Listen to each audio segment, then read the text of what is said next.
Okay, so it's probably best if I start by explaining who I am. So who is this guy? Um, During the day, I'm one of the beautiful people working at Cambridge Assessment English. I worked there for over 13 years in assessment and increasingly in research roles. I've worked on just about every exam you could think of that Cambridge has made. And then by night, I'm a PhD student with CRELLA, and my PhD is focused on interactional competence in an online speaking group of 3 task. And inevitably, this will take its toll on me. To give you a bit of context, this talk is coming between my Progression Point 1 exam, which was in September last year, and my upcoming Progression Point 2 exam, which is going to be again in September this year.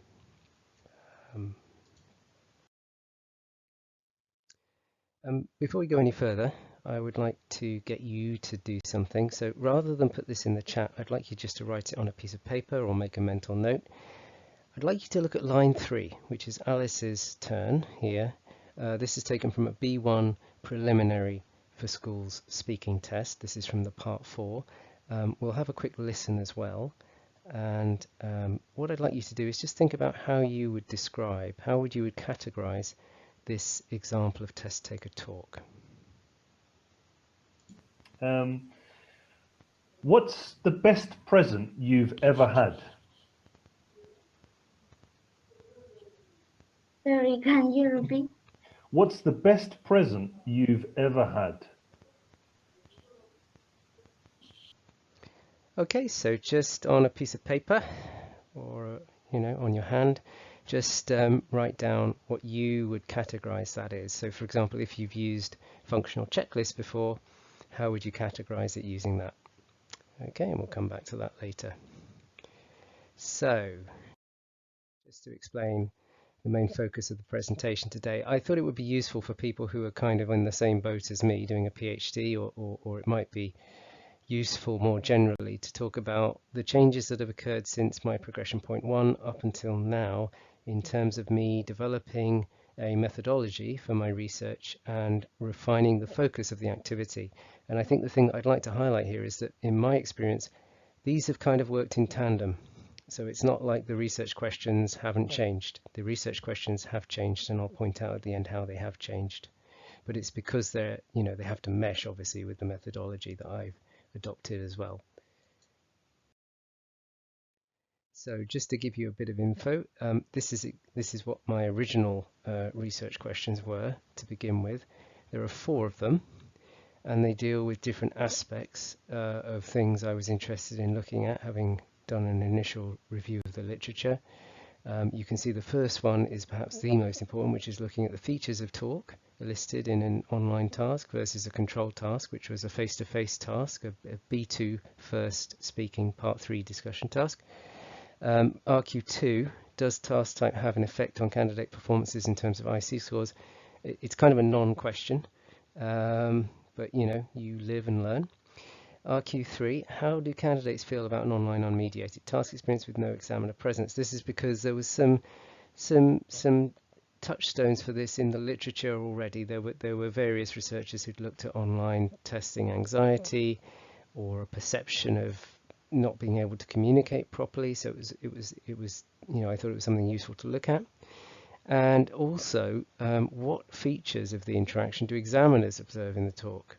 And what are their perceptions of the online task? So I was trying to do quite a lot, it would be fair to say. And this is not very easy to read, but this is give you an idea of the enormous breadth of what I had planned to do with my PhD, and how it was increasingly obvious that it was too much. It was too much to focus on.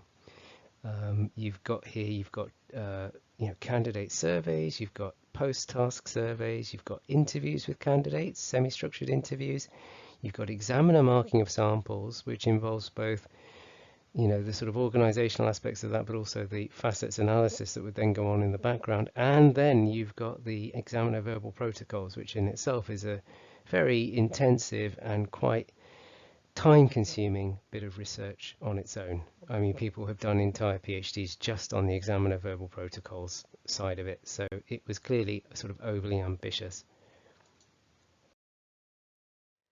So I had to refine what the focus was of my research, and it seemed to me that the most pertinent area to look at would be interactional features of online tasks, because that would seem to be the area, particularly since COVID, that has gained further relevance. Examiner perceptions, I think, as I said in the previous slide, it's kind of like one of those things where you could do an entire study based on that, and if you were going to do it justice, that's exactly what you'd have to do. Candidate perceptions of online interaction, that again kind of wasn't a factor in the early piloting that I did. I had about 30 candidates working in 10 groups of 3. With the post-trial surveys and interviews, it wasn't particularly evident that there was any kind of anxiety associated with online interactions. And that was pre-COVID. I would imagine now it's even less the case that they're worried by the mode itself.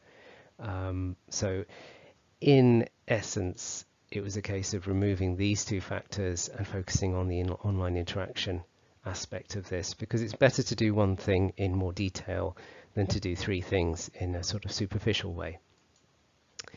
I would still want to obviously differentiate them by CFR level, and in my case my study is mainly going to be focused on doing a study of online interaction features by CFR level B1, B2 and C1, and also things that you kind of retain with that is the methodology. So for looking at features of online interaction, I was obviously very keen to keep my conversation analysis because it was the core methodology I wanted to use, and in fact it was one of the reasons I wanted to do a PhD, is because I'm particularly interested in this methodology.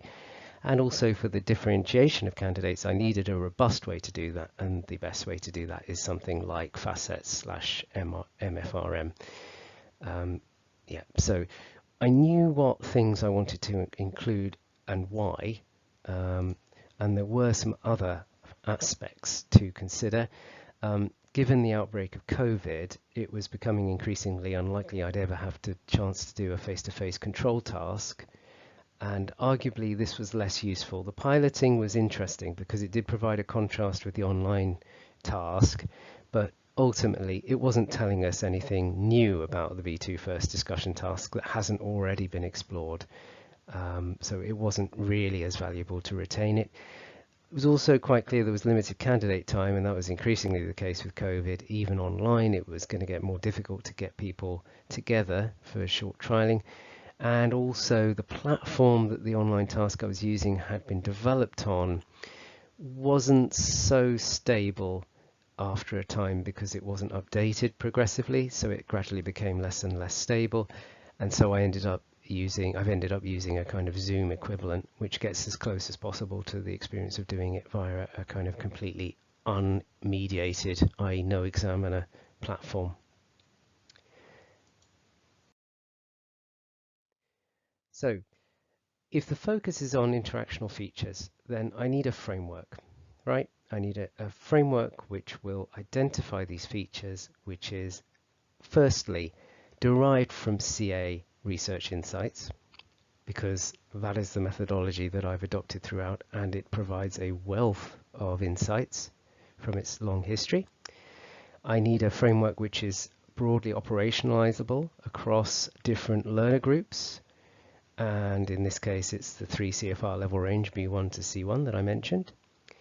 And this is an important point, and this is largely what we're going to be talking about in the next few slides. It's got to be something which is commensurate with both quantification and CA principles, because CA as a methodology has often had a slightly contorted relationship with quantification. It is very much focused on rich detail and context over generalization, and quantification is almost the opposite.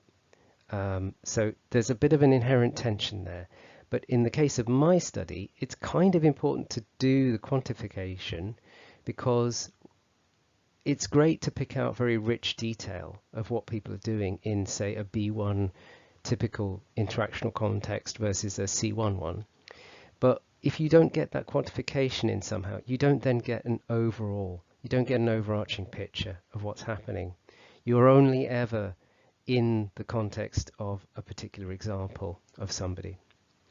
Now, another thing to consider here, a key consideration which I put up on the slide here, is that interactional competence itself has a slightly sort of dual identity, in that it is seen as a kind of universal underlying thing that people use to produce social order, but it is also something that is highly socially situated, context specific, and is given to inherent variability based on the individuals and their specific context that they're interacting in. So there's a kind of push-pull there between generalization and specificity, which occurs both in terms of CA, but also CA's relationship with quantification.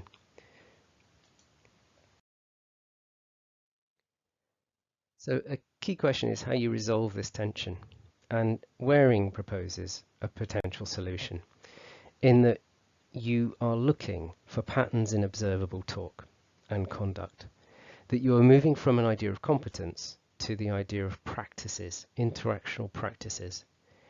These are the methods of interaction that are manifestations of one's interactional competence.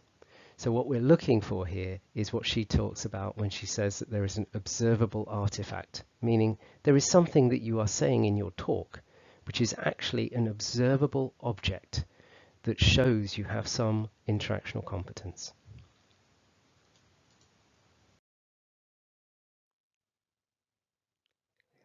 And indeed, her work with Jean Wong, I put the book cover up here.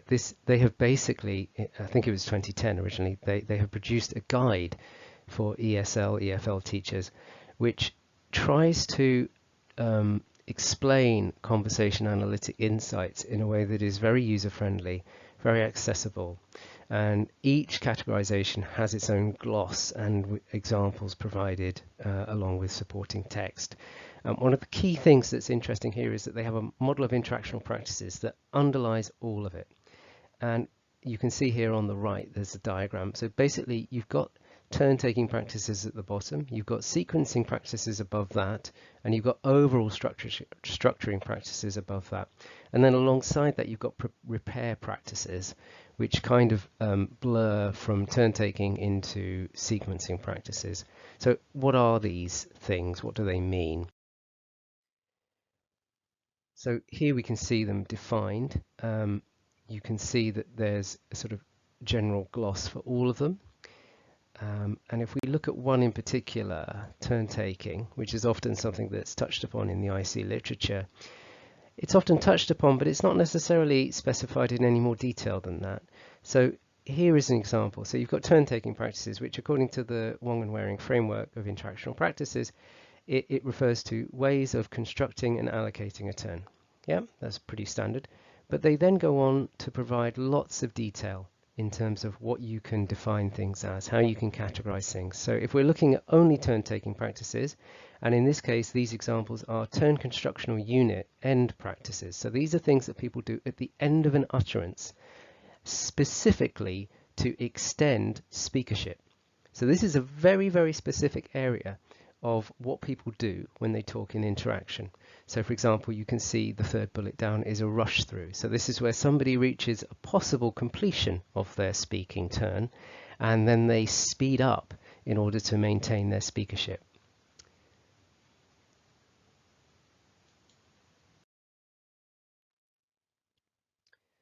So one of the things that we're looking for here is something which is kind of a balance of providing overview and maintaining some of the rich detail that CA brings. And I've put this quote up here under generalizability versus specificity because it's Jack Sidnall, and he's basically describing the role of the analyst in CA, and it echoes the similar concern that we had with IC generally, that you've got context independent properties, and you've got to remain accountable to each individual case and its particularities. So if we go back to our example, it would be interesting to know how you categorize this. Let's just listen one more time. What's the best present you've ever had? Sorry, can you repeat? What's the best present you've ever had?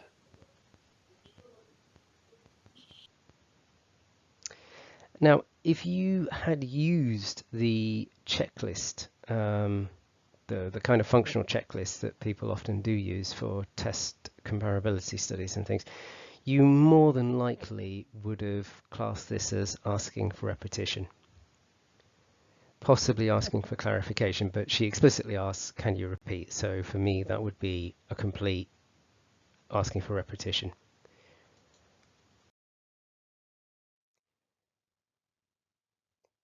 But the question is, does that really tell us much about what's going on?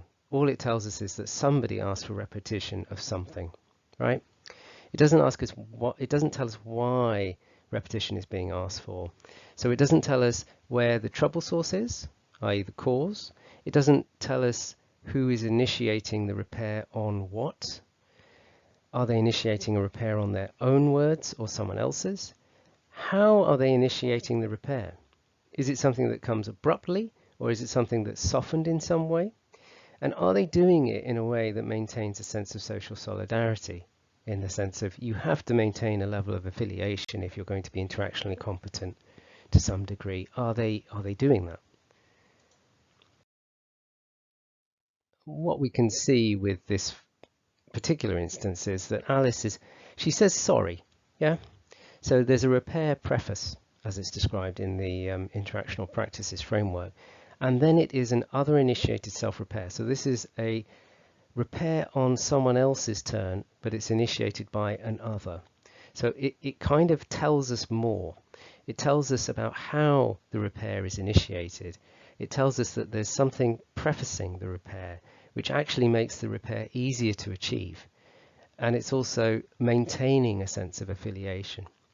So in this way, we can hopefully get a better sort of interactional insight into what's going on, because there's nothing inherently wrong with functional checklists. There's nothing wrong with them at all. They're very practical. But if your focus is interactional competence, as it is in my case, I need something that can really kind of get closer to the nitty-gritty of what's happening.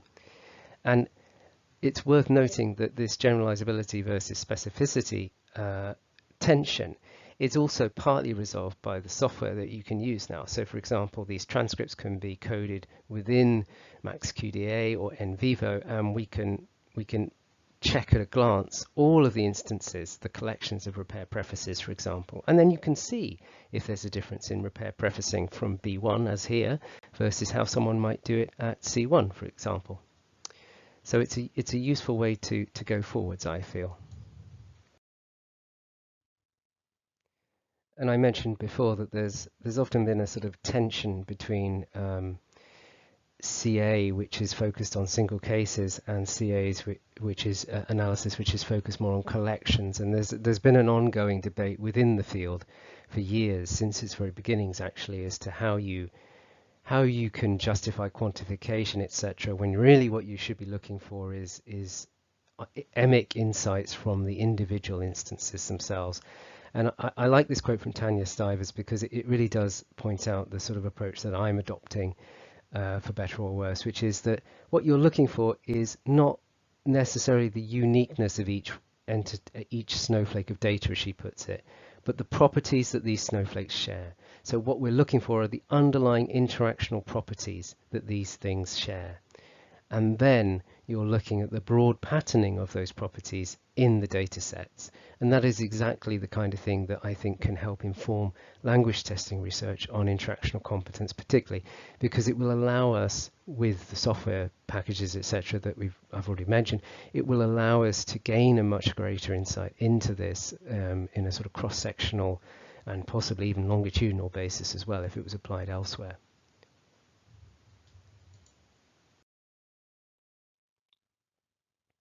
So just to finish up, if we look at the original research questions, this is more just to sort of show how the research focus has shifted alongside the methodology that I'm adopting. You can see here that the research questions on the right-hand side, they're much more focused. They're using the interactional practices framework as a kind of model to follow. So they're subdivided into turn-taking practices, sequencing practices, etc. And also they're much more focused on, obviously, on the interactional side of it, as opposed to all of the other aspects that I was proposing to look at originally. So yeah, that is it. Thank you very much for listening.